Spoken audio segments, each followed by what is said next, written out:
The following program is presented by Ride the Wave Media. Subscribe to our YouTube channel for all our videos at Ride the Wave Media Podcast. Enjoy the program.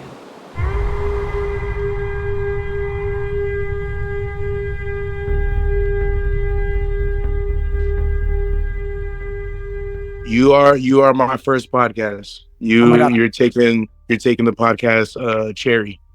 I am going to be so gentle until you don't want me to be gentle, and then I will be vigorous. just walk me through it. Let me breathe. I'll whisper in your ear. I'll be like, "You're doing a great job. Relax." Words of affirmation for sure. Exactly. I'll affirm you all the time, dude. I want to talk about the Rumble, and I want to talk. So you were on Rumble 3 Las Vegas. Tell me about you. Just when I ask you about the Rumble night, what immediately stands out to you? The crowd. That was the biggest crowd that I've been in front of. That was the most attentive crowd I've been in front of. Like the most engaging crowd. Like everybody caught everything. There weren't any bad jokes per se. Like the crowd was like didn't need help with anything. They were like, when you bring up that night, I just bring up the crowd because like that was a fun time. That was a good group of people out there tonight. That night. Yeah, it was our highest selling Rumble show, and you're so right. Like they were hot. Like they were hot at the beginning, and they just kept getting hotter. And one of my favorite things about that night, so that night was you were on, Seth Robichaud was on. Jason Paxman, who ended up winning, was on. Mark Johnson, Essence, like so many great comics. And what I loved about that night, that for me was the most special, is right before we went out, I came into the green room and we kind of had a little bit of a chat. And the invitation that I gave to everyone was listen to the audience. Yeah. Listen to what's going out there and listen to each other. Because sometimes, at least when I started comedy, and I think that for anyone who wants to be a comic or do work where the primary thing that we're doing is talking, we like talking, right? We like the sound of our voice. Generally, if I walk into a room, and I wonder if you'll relate to this, generally I walk into a room and I sort of assume, I don't think it's in an arrogant way, but I just kind of, my assumption is that I'm probably the best person at talking in that room. I know it. I just sort of assume like whatever's happening, I'll 100% get behind, right? I'm 100% involved in whatever's happening, but I just kind of know that if everyone were listening to me, we would be having a better time. Somebody understands it. I'm not being an asshole. I'm not trying to be bossy or commandy. I just know I'm right. So right. If I wasn't, and for me, this is actually really important because part of that I'm right for me has been I've had to get really comfortable being wrong because for me, it's not about me being right. For me, it's about I'm right because I'm attached to whatever I think is right. So if I learn that it's not right, in fact, one of the greatest gifts that I think I've ever been given is that I grew up in a Mormon polygamous cult, right? And so I was raised to believe that the entire world, except for like the 15,000 members of our cult, they were wicked. Especially you black people, you were the most wicked. Oh yeah. Look at your hair. Like obviously. The shadow of sometimes is kind of creepy. If you ever just see this, it's like. Right. And you're just like a skinny little polygamous boy walking down the street at night, and all of a sudden it's a lot, right? So I was raised that way, where I thought the world was 6,000 years old. I thought that we were the most right and the most righteous people ever. And the most profound gift that I think I've ever been given in my life is realizing that worldview was 100% wrong, right? That worldview, it wasn't just a little bit wrong. It was 100% wrong. It was not tied to reality at all, which taught me that I can be profoundly wrong about things. Yeah. And then you got to be able to eat that L. Like I said all the time, play as fuck up. If I'm wrong, I will throw my hands up and be like, hey, I thought I was right.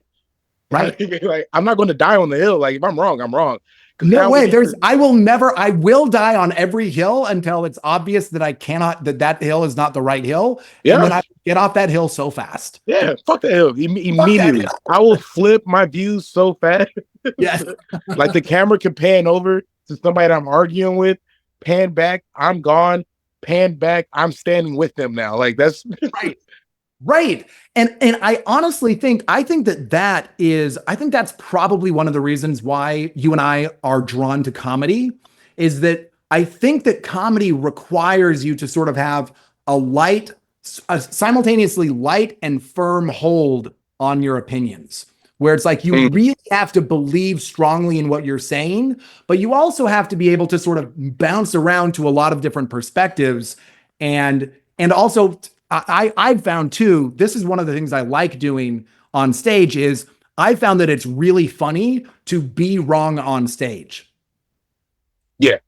So if I'm publicly wrong and then everyone gets to laugh at me being wrong, and then I get to be like, oh, you guys are, that's a really funny thing to do.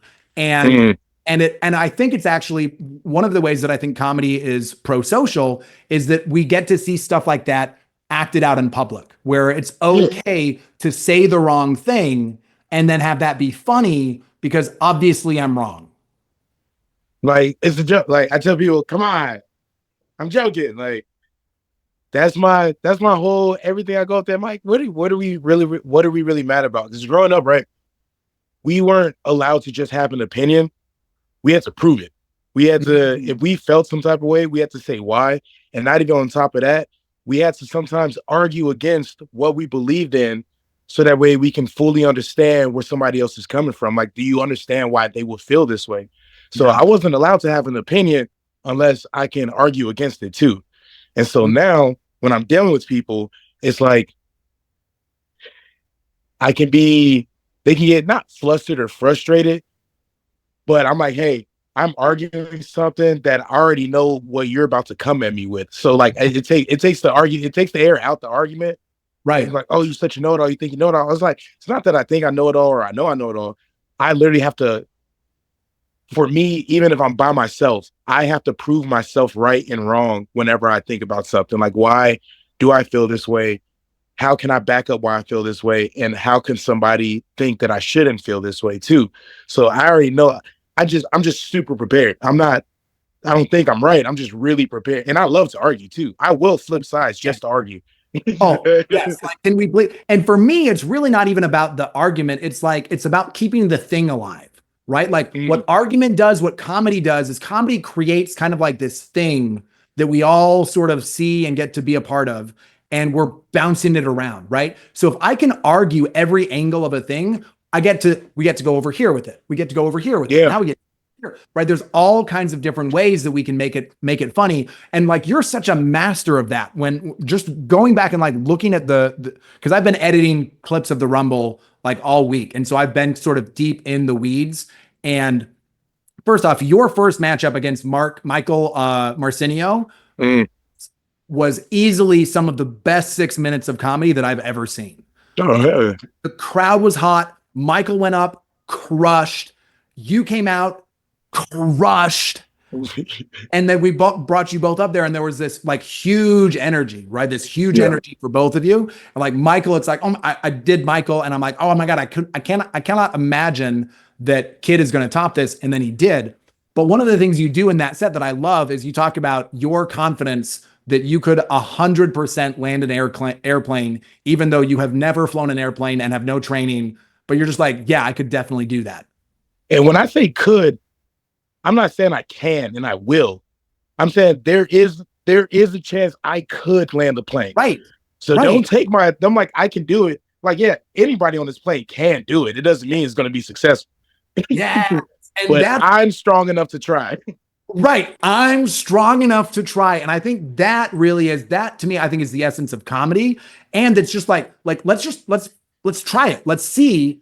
And then that willingness to see, I think it actually creates a lot of success, because if you boldly go into any situation with the absurd confidence, really with the absurd confidence of a white man. Yes. Like if you go into any situation with the absurd, undeserved confidence of a white man, generally, and so in some ways, I would just like to maybe say that even though white men have done terrible things, and I'm sorry for all the terrible things that we did, I would like to offer as our gift to the world, everyone should act like straight white men. Oh, yeah. The absurd confidence of a straight white man that you can do whatever you think you want to do. Things will change when you, like, not even a can't beat them, join them type thing. But if you show white people how white people act by acting like white people, things will change so fast. So fast. They'd be like, we can't have people out here acting like this. Like, this is what you guys are doing. Like, this is what we're dealing with. So now let me do what you do, but look like me. Perfect example. Go a little history lesson, right? California has some of the strictest gun laws, right? Mm-hmm. They used to be very loose on like open carry, rifles, all that. It wasn't until the Black Panthers started organizing and just walking down the street with guns that they were like, no, rifles need to be, you have to go through all these hoops, do. The second you start doing what the powers that be are doing, they'd be like, we can't have them doing that. They're going to they just add another hoop. And so we just have to keep adding hoops. And what a brilliant way out of racism. Yeah. Like it pretend and fake your way. Like, and I also want to like acknowledge too, pretend and fake, but also there's a substantial amount of courage that is required to do that, right? To show up in those spaces and to say, yo, you guys, we're going to show you the way that you're acting, even though you have more power than us and a history of not doing great things with that power. Yeah. We're going to go ahead and do that. And I think that is one, I think it's obviously needed, right? Like we talked a little bit about this kind of before we started recording, but I'm coming from a background of having fully acknowledged and met with, and I think dealt with my white supremacy. And what I mean by that is I 100% acknowledge and recognize that the way that my brain was programmed to be a white supremacist. It was said, white is better, white is best, everything else is second best. Go do white things. And that I think is absolute horseshit because white— And that was from the cult, right? From a cult, yeah. So I grew up in like this teeny tiny little white supremacist cult, and they were like, we are white people. We are the most white people.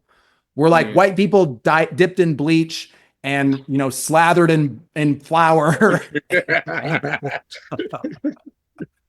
And then we're going to go out into the world and we're going to make the whole world white. And it didn't take me long. Like really all it took me was a couple of interactions with people who were brown, right? I had a couple interactions with people who were brown and it immediately, it was like a light switch, right? It was like, oh, obviously none of that, but I still had all of that programming. And because I still had all that programming, I also saw all the ways that other white people still had that programming. And I saw the way that the institutions and the structures that we've created in America are built that way, right? Like to say America is a white supremacist nation is not slander, right? We're not saying people are bad. What we're saying is this is a country that was built, the foundations and the structure of this country were built to make white people better, to empower white people at the expense of everyone else. And what's wild to me is I'm not saying anything that you don't know. You know, you've known that the whole time. But I think that white people, because they don't experience it and they think, oh, well, I'm not personally racist. I don't personally think that I'm better. We can get a little defensive rather than I think the appropriate thing to do, which is to just acknowledge that you're wrong. Acknowledge that you're wrong and then hopefully make some kind of joke about it, right? Where I try to step in and be like one of the things that happened in the Rumble is you got you went up against Jason Paxman. Jason Paxman had brought a bunch of people. He was crushing it too. Like he was on fire. You had brought like your family and your mom, especially, I think was the one. I think I had to shout down your mom and I needed a microphone to do it. And so both of you guys fucking killed. Like both of you guys killed. And then there's this moment where I try to listen to the audience and it's the same amount of noise. I pull out my phone. You both hit the same decibel measure. And so I'm like, okay, let's flip a coin. And it's a George Washington quarter. And you're immediately like, no, that motherfucker is a racist. Like we cannot do that. And so that kind of becomes a joke, but it's also true. Yeah. It's also true. Yeah, especially too, because the crowd had the chance too. I'm not gonna lie. When I went back up and I was like, all three black people lost to different forms of white people, right? Yeah. Like Essence lost to just a white lady, right? Just a regular white lady, right? Yep. No. Essence lost to Seth. Essence did lose to Seth. Yes. Yeah. Yeah. So Seth, gay white man, who some people, not him particularly, but people would just be like, oh, gay white man, they are caricatures of black women, right? So right. Seth lost to a gay white man. It was Mark that lost to the white woman, right? No, Mark lost to Jason. No, I lost to Jason. But Mark lost to Jason in round 1. Oh, that's right. Okay. So Mark loses to Jason. And then and Jason was on the podcast last week. Jason looks like a white supremacist. Yeah, that's what I was gonna say. The dreadhead lost to the skinhead, and then the black woman lost to the gay man, and then the skinhead just took out the black light. Took out 2 of them. And they were all like back to back to back. I tried to remind the crowd, I'm like, hey, just so you guys know, the past 2 comics eliminated looked like me. So this is your chance.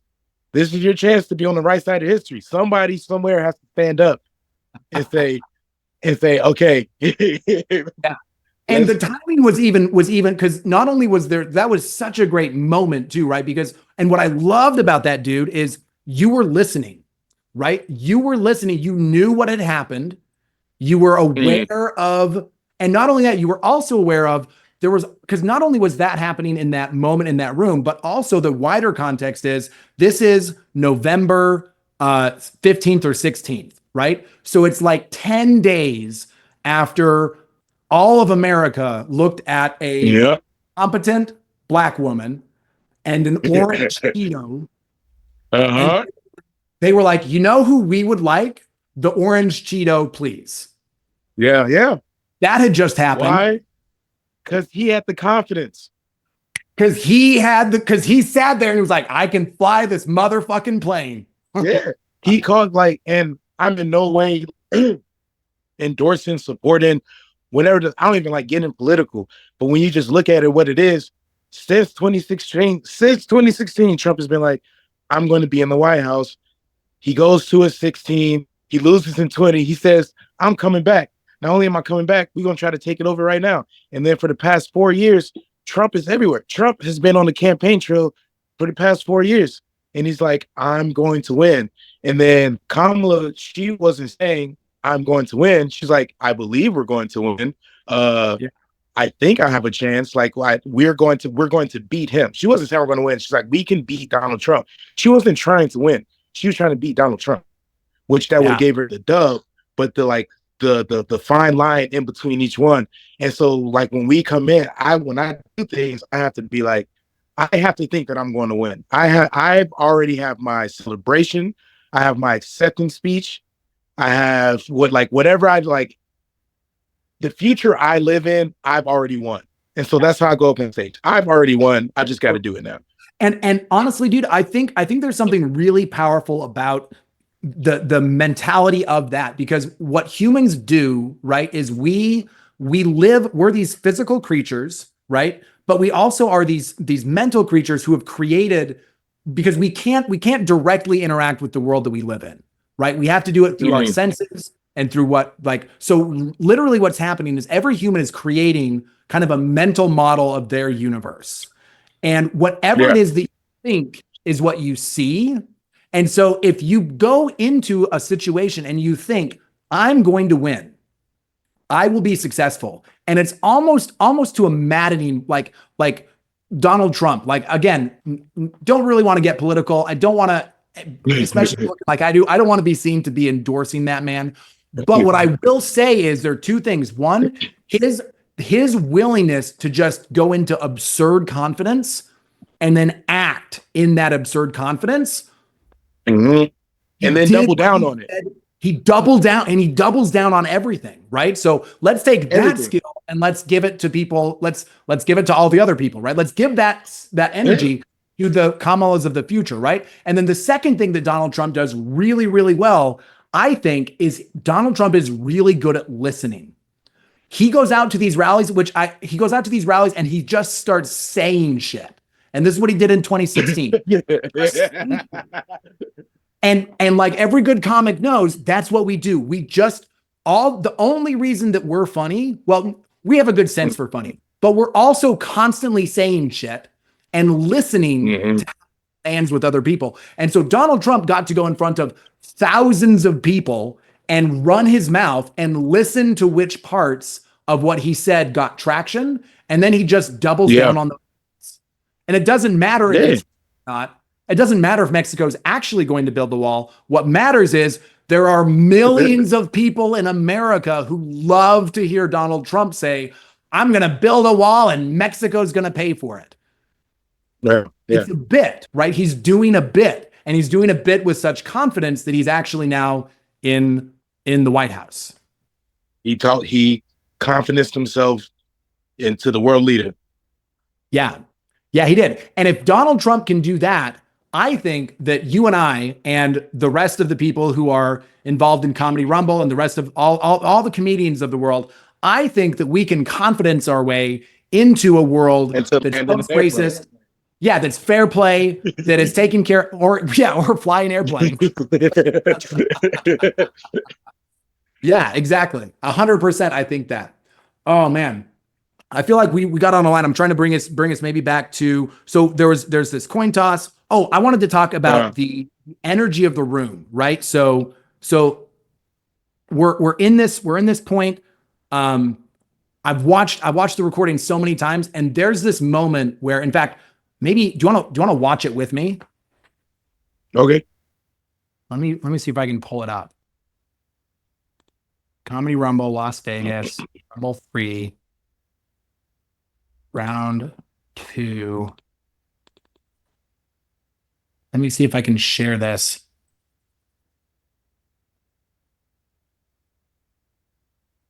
Because this dude is really one of the fun things about the Rumble is that I get to be on stage and sort of in the energy of other comics and also in the energy of the experience, right? Because the experience is because of the competition, there's so much really high energy around the competition, the eliminations. This particular moment was just so, oh my God, and you're so fucking funny, dude. Appreciate that. Let's just, in fact, I just want to do, because look at what the fuck you're doing in this. share sound.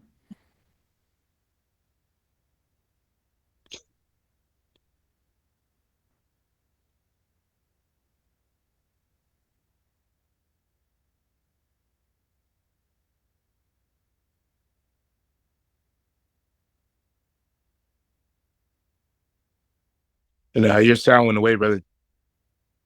Oh. Can you see this? Yeah. So I want to just, number one, I want to thank you for getting the color memo. So you were paying attention and everyone was just coordinated that night, because look, we've got you in red, or black with like a little red stripe.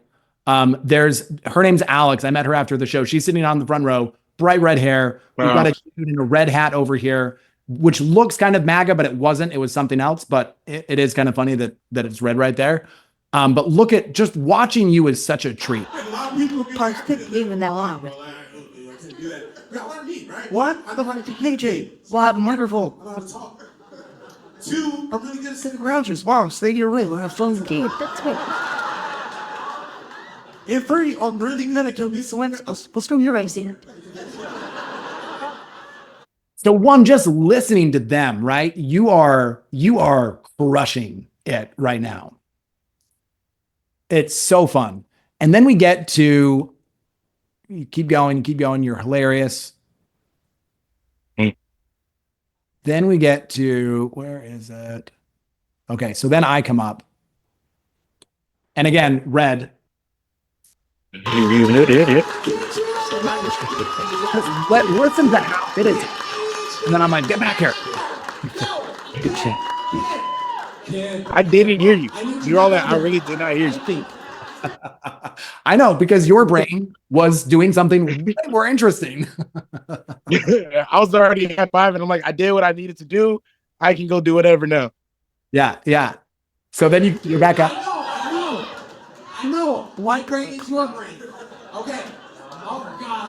So then this is great, because then this is the moment when I realize, and I'm aware, right? I'm like, I know I'm the host and I'm white, and I'm like, oh my God, we've already eliminated Essence, and we've eliminated Mark and Jackson. now here we have, now this is number 3.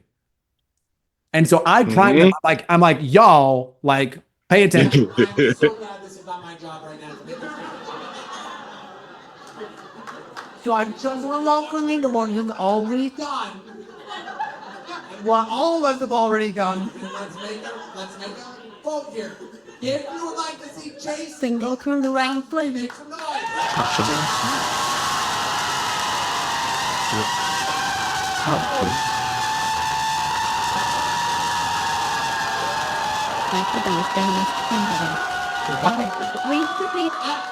I love this question. You're asking, is it how long it goes? Because that's going to come into play in about 20 seconds. Who can go longest?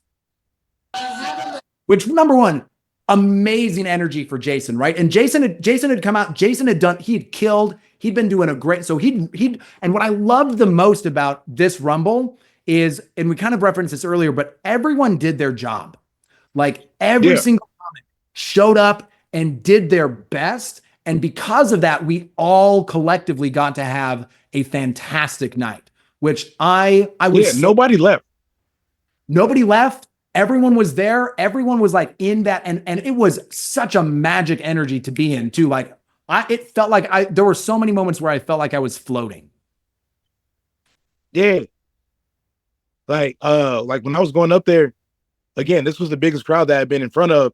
And to be completely honest, that first round, even like before my round with Jason, when I was going against Michael, I had so much time to prepare for that first minute of unused comedy, right?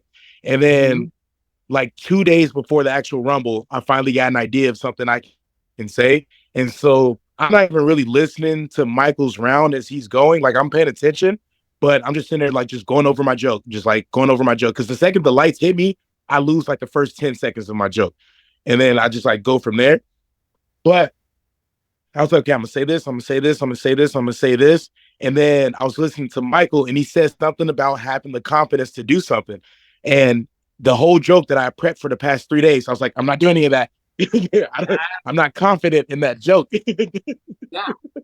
Which is, and then you I went up there, I'm like, what am I confident in? Yes. And it's like you say, just listen to what they're saying. Well, and not only that, because maybe we'll jump back and show that clip too, because what you do there is great, because you come out with this really great joke, but also because you were listening, you knew that there was a whole crew of white dudes in the front row who were from the polygamous background, and so were farmers, and so who definitely had done something with a tractor at some point. And so not something you were confident in, and you'd been listening to what's been going on. And so you were able to step in, and there's this fantastic, because you get in there, it's funny, you're talking about airplanes, and then you're like, I play Tractor Simulator, and a tractor can't be that different from an airplane. And then you go, you're like, you guys know something about tractors, right? Boom, right? Big eruption from them. And then that got a bigger up because everyone saw them reacting. And so just masterfully done. And why? Because you had confidence and because you were listening. Right? So there's this delicate balance of, we got to have both. If you just go in with confidence and you just barrel over everything that's happening, you're not going to connect. And if you just go in with listening, if you go in too soft, then you're not the commander. And no matter what style of comedy you do, what everyone who sees you, what everyone in the audience actually wants is for you to be in charge. They want you to be in charge. They want you to take them on a journey. And if you don't do that, then they're going to do something else. I need to go up there and say, I'm funny. You're going to laugh and you're going to pay attention too. Otherwise, the side conversations start, the phones come out. It's really it's really fast to lose the crowd. And so like when I come up there, I'm like, it's like you said, you just got to hit it. You got to hit it and then be paying attention to what you're hitting too. Otherwise, you're just going to push people off. Yeah. So I've now become aware of the potential racist train that we're going to run into. And I'm like, please, dear audience, do not do it. Think about, because not only had Kamala just happened, literally the night before, in a crazy thing that I still cannot understand, Jake Paul somehow beat Mike Tyson. So we have an orange Cheeto man defeating a competent black woman, and then we have a young, just absurdly overconfident white YouTuber, beat up an accomplished black legend. So that is the full concept. That was elder abuse. We watched like 10 rounds of just elder abuse. You're not putting anybody else's 65-year-old grandpa in the ring. No. You're not. No, we're not. But it's Mike Tyson, and he's crazy, and so of course we can do it to him, right? So but even if you watch like recent Mike Tyson videos, he's a lot more chill now, except for that interview he did with that little girl. That was so funny when he said that life is meaningless and after you die, there's nothing else after. He's been interviewed by like a 14-year-old girl. But besides that crazy, Mike Tyson, he's like, look, I used to fight. I'm calm now. Sure, I'll put on a show for you guys. And he got like 28-year-old prime of his life, fit, just whooping on the whole man, bro. Full of like all of this unearned white confidence, right? Just full of like, I have millions of views on YouTube. And so he knows he's going into the history books. He's fueled by like, 50 years from now, they're going to talk about Jake Paul versus Mike Tyson, which is a crazy thing to say right now today still. Right. Especially because if you put 28-year-old Mike Tyson up against Jake Paul wouldn't exist anymore. He would be boxed. They wouldn't sanction the fight. They would not sanction the fight. They're like, he wants to fight. Who? No, get away from me. What are you talking about? You're crazy. Yeah. So that's the context that is going on. And then that brings us to this moment, which this is arguably one of my very favorite moments on stage, because to me, comedy is all energy, right? It's all about playing with the energy of humans. And I think it's really a sacred thing that we do, because people are coming to our show, they're giving us their energy, and then we get to do something fun with it. And I love the energy that everyone gives right here, and especially the energy that gets given to you, because some people really show up for you right here. So nothing level. If you like to hear the wasn't like snow.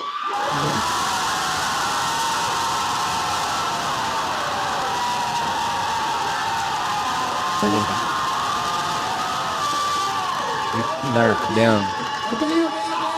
And then I'm trying to get it back. I'm like, but thanks. Look, most of this is done.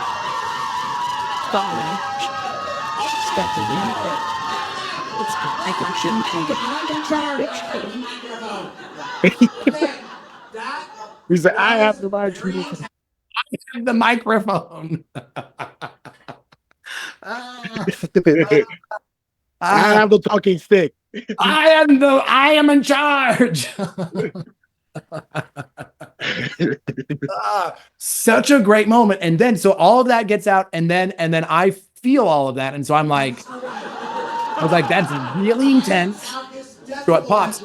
And then we do the decibel measurer, and then we do the coin toss. But the reason I want to show that is the energy there, right? And the gift. I wanted to use that to sort of highlight the gift of what it is that we do and the opportunity that's sort of baked into what we do, because we have the opportunity to sort of step into a role where everyone kind of channels their energy through us, right? So a whole bunch of people in that audience saw themselves in you and wanted to like fill you up with that energy. And that was, to me, a really beautiful thing to watch. Like, it was really, really beautiful to see you on stage, to see you thriving, to see you stepping in, like, to have that audience throughout the whole show so generously give you their energy, and then for you to deserve it so well. So I think what I want to say there is I just want to thank you and compliment you and say thanks for being up to the energetic task of channeling all of that energy for us, and thanks for giving us like a really, really good show, and throwing all of yourself into what you did that night. Oh, it was dope. That night and the experience of it with the crowd, everything that happened. Because, like Jason, I've been doing comedy, or that was his 11th time. I've been doing comedy for about a year, maybe, and haven't had nothing like that to the point, like, to this day. And so I knew, like, when I watch comics and, like, I watch a lot of YouTube comedy, like the Don't Tell comedy, the Dry Bar, Chocolate Sundays, Laugh Factory, all that, right? Like, they're always showing clips of just underground comics and people doing their thing. And some of them be really rocking the room to the point where, like, everything they say is just flowing and going and going. And I was like, I want, like, when I started doing comedy, I was like, that's my goal. One of my side mission is to be a cool comic, right? I've always just wanted to go up there, hand in pocket, and I just talk, and it's just killing the crowd. But that's not who I am really, because I need to start, like, I don't know what to do with my hands. You know what I'm saying? So, like, I have the drink. That wasn't even a joke. That's real. Like, if I'm talking with no microphone, or like with nothing in my hand, this hand's all over the place. When I'm sitting here, this keeps me locked in. It's almost like a little anchor, a little focus beam. And so to go out with the type of comic that I am, like, it wasn't the cool comic, but it was still the energetic hype comic. And then still everything was hidden on point like it was supposed to. And I could just flow and flow and flow. That was a really great experience for me as far as like how the Rumble goes. And that's like I don't know. It's hard to put in words, but like to want to recreate that and have that type of energy and that type of crowd, that's what it was about. That's why I need, like, me losing. That's whatever. Losing by a coin toss, I would rather have lost by the coin toss than by somebody actually being funnier than me. So to lose, to say, you know what I mean? Like, so I was cool with it. And then all the attention that I got afterwards too, with like, hey, you were robbed. It should have been you. It should have been you. I got at least 20. It should have been used. And even that right there was like, okay, so tonight was a good night. Like, I didn't lose. Excuse me. I didn't lose. Like, I didn't win, but like I definitely did not lose that night. Like, that was a good time. Dude, there are two things that I want to say in response to that. Because one is I want to thank you for seeing the Rumble for what it is, which is that ability to, I didn't win, but I didn't lose, right? Because the thing that I think is really cool is that everyone walked off that stage looking good. So as sort of a not a hack, as sort of a gimmick, we've created a show that creates competition, right? And that competition creates a sense of movement. It builds energy in a certain way. And for whatever reason, humans, we like to see some people win and some people lose, right? Like that's a fun thing for us. We enjoy that. And so the structure is designed to do that, but there's a way to do it in which everyone wins, where all of the comics look good. And it really comes down to, how does every comic show up in that space? Do they understand that everything that happens is in service to the show? And if we all lose focus of ourselves and say, it's not about me, it's about the show, and then throw our energy show, then the show becomes fabulous. And when the show becomes fabulous and we are in the show doing our best, we also look fabulous. Yeah. I think it brought out the best in everything, and everybody too. Crowd too. Like, even though the crowd wasn't on stage, the crowd was performing. And you don't have comedy without the crowd. Otherwise, you just have a narcissist with a microphone. So like everybody came through to make it what it was. Because like, what's really dope and kind of hard for me sometimes watching my clips that I've been sent, is the laugh. It sounds like a laugh. I was like, and that's a good thing. You know what I'm saying? It doesn't sound like a fake laugh, like the way when I say a joke and then the crowd comes in, it sounds like the shit that you see on TV. And I was like, yo, and I'm like, that's me. Like I have the laugh track, but it's not a laugh track. Like people actually take a shot every time I say laugh track. What's really happening. It's you so tuned in to what's going on that it's your feet. And I love too your attunement, right? That the audience is performing too. And that's something that I believe that in fact, that's one of the reasons I start the show with breathing and why I start the show with chair cult is I actually want to subtly tell the audience, this is also on you. Mm-hmm. You guys want a good show tonight, then you need to give us your attention and you need to be open. Just like if I ask someone on a date and I'm like, look, do you want to go on a date with me? And do you want to have a fun date or do you want to have a not fun date? And if you want to have a fun date, you've got to be open to me. You've got to be open to what you got to try. You got to try, right? You got to kind of make an effort, right? Yeah. And if both people are making an effort, then you have a fun date. And if the audience and the comic are both making an effort, you're going to have a fun show. Exactly. Cause I was like, I'll tell you something. If it's funny, laugh. It's okay to laugh. Like, even if you think it's funny and you're not a laughing person, if you laugh, it's telling me like, okay, I'm doing something right. I'm going to keep giving you, it's a symbiotic relationship. I'm going to tell a joke. You're going to laugh. I want the laughter. You want the jokes. I got the jokes. The jokes, I already know it's funny. I want the laughter. That's how it comes back in. So like, for example, I was at the last Rumble too. And how you said it with the crowd has to be engaged. It's not going to be funny unless like you're willing to be like, okay, these guys can make me laugh. Not like, oh, you have to make me laugh. Yeah, make me laugh. Right? Like nobody can make anybody laugh doing that. You got to put hands on them. But with the last show, I was that moan in the back when you did the breathing exercise, because I can already tell that the crowd was like teeter-tottering, right? They didn't know. They're like, is this going to be a good show? Is this going to da-da-da? And so you said you need a audible exhale. I was like, everybody's like, okay, it's okay to be foolish. Like, this is a spot for laughs. Stop taking yourself so serious. Thank you for doing it, because you're the last Rumble we had so the one you were on 112. This one we had 47. So it was a smaller audience, and with a smaller audience, there's always a little bit of a risk. But we were able to get to the same place because everyone opened up, and I remember that moment, right? I get up there and I can feel them. There's some chittering, but there's also some reservedness, and so I'm like, okay, we do this, and there's you do that moan, and that makes everyone laugh. And what's great about it, I love about that is having everyone laugh and having it not be the person on stage, having it be them first. If they make themselves laugh first, then it's like, okay, now we're there, right? You've already opened yourselves up. Okay, now I can step into it. And we had a fantastic Rumble because even though the audience was small, they did their job. And then the comics did their job. Yeah. Absolutely, yeah. You have to show people not only is it okay to laugh, it's okay to laugh at yourself too.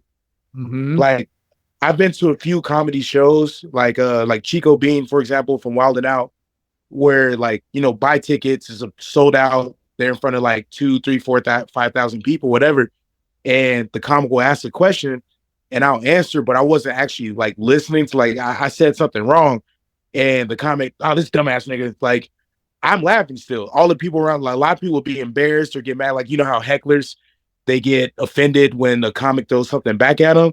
And it's like, no, bro, we're supposed to be talking shit. We're supposed to be cracking these jokes.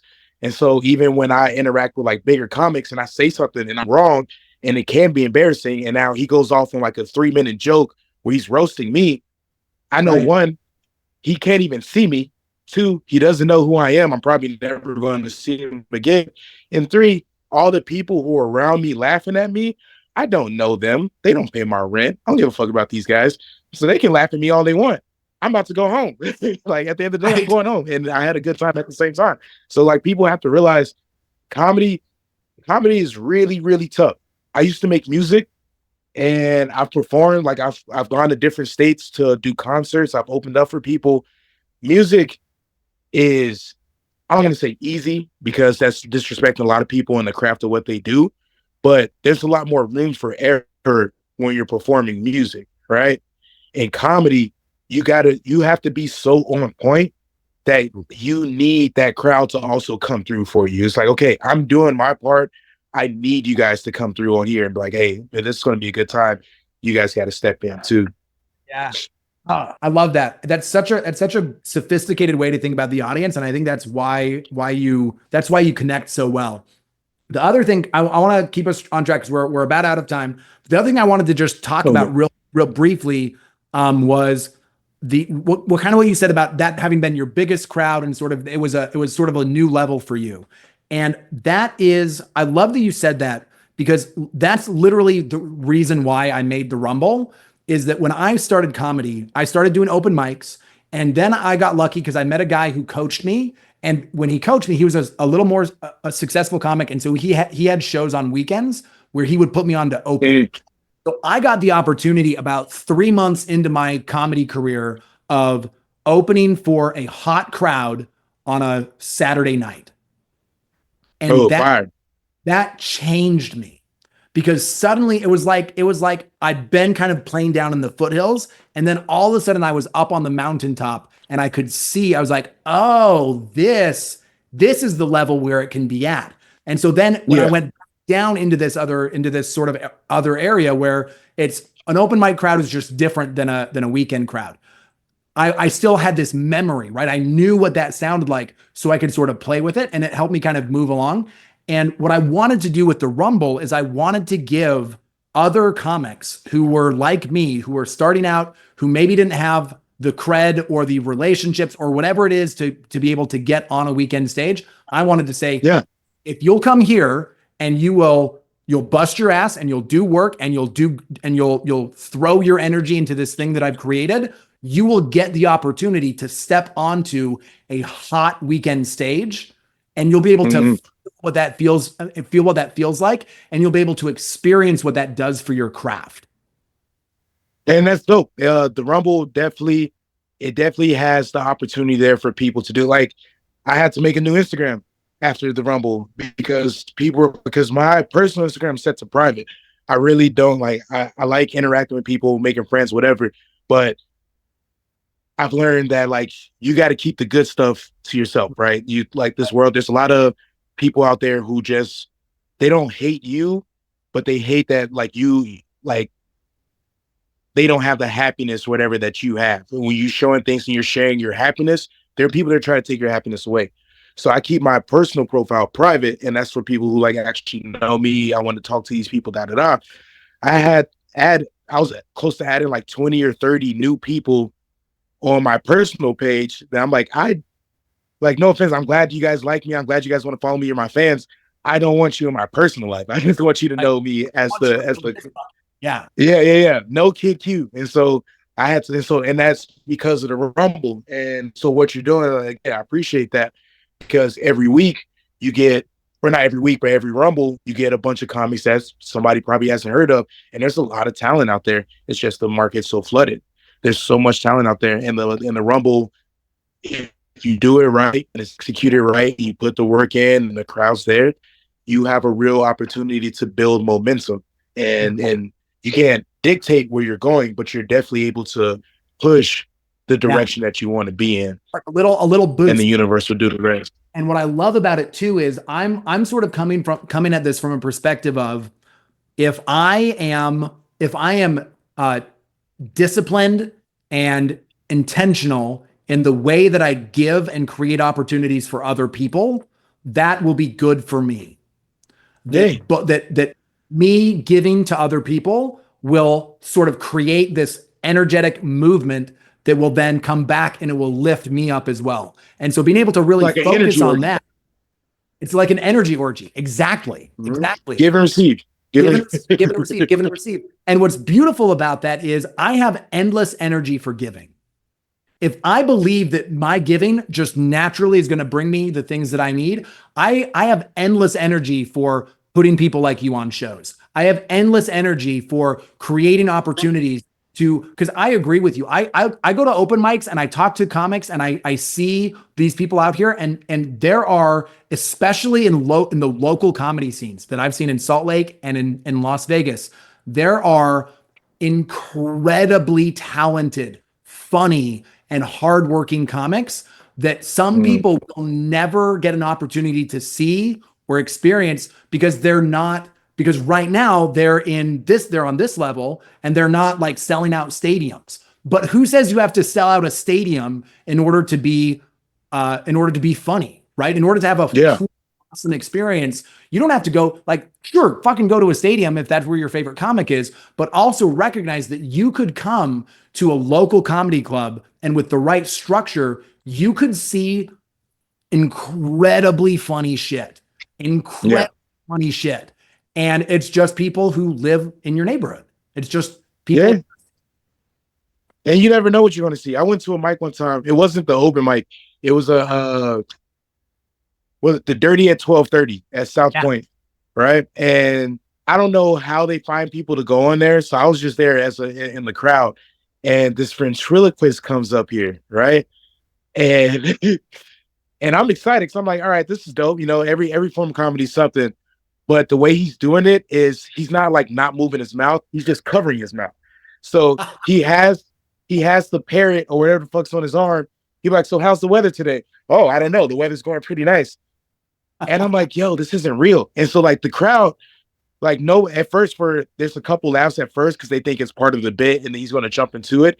His entire 10-minute set was him covering, just having a conversation with us. And he doesn't slow down. He doesn't stop. He doesn't ask the crowd's paying attention.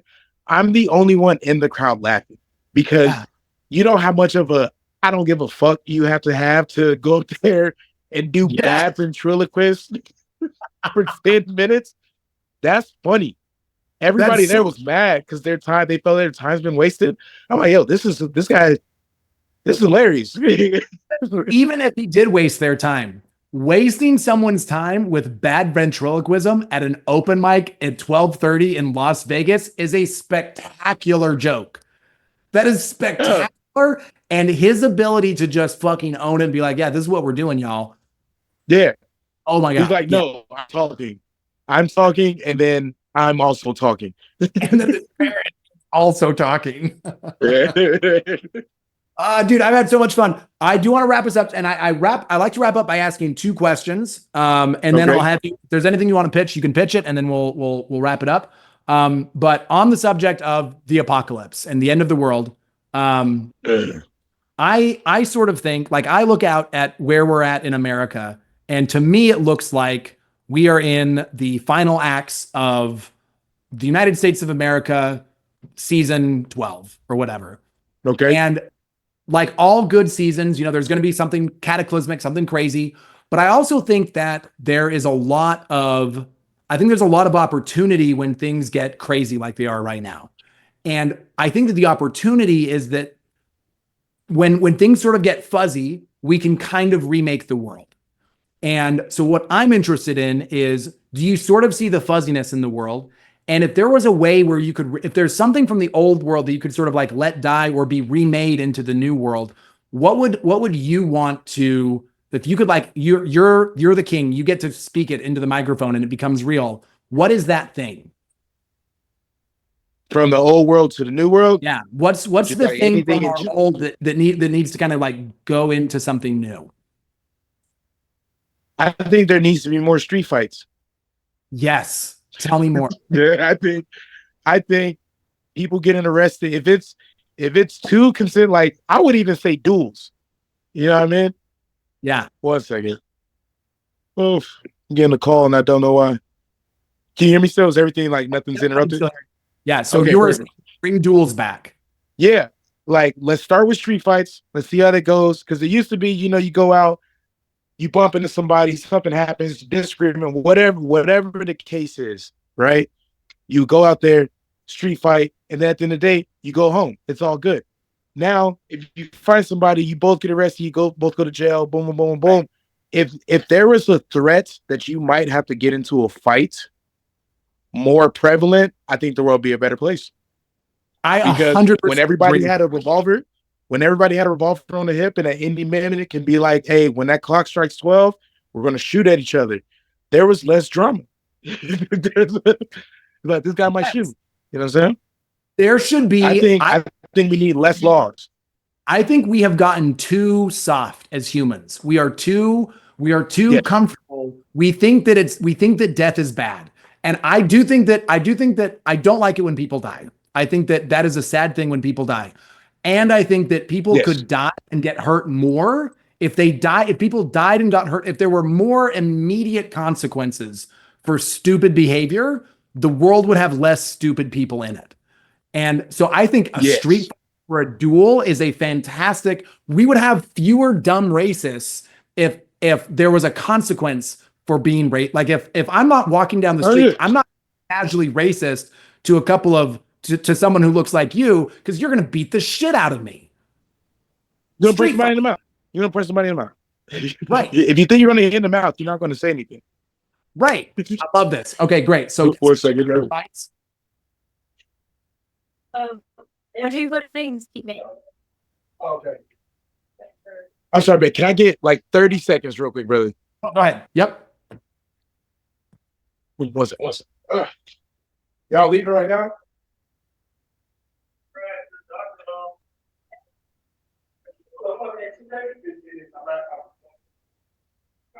Oh.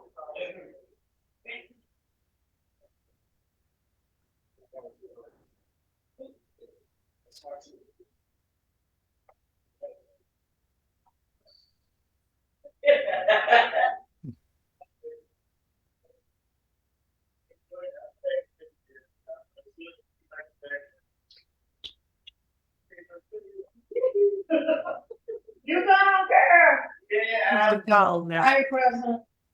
I don't miss you. I'm busy. The what?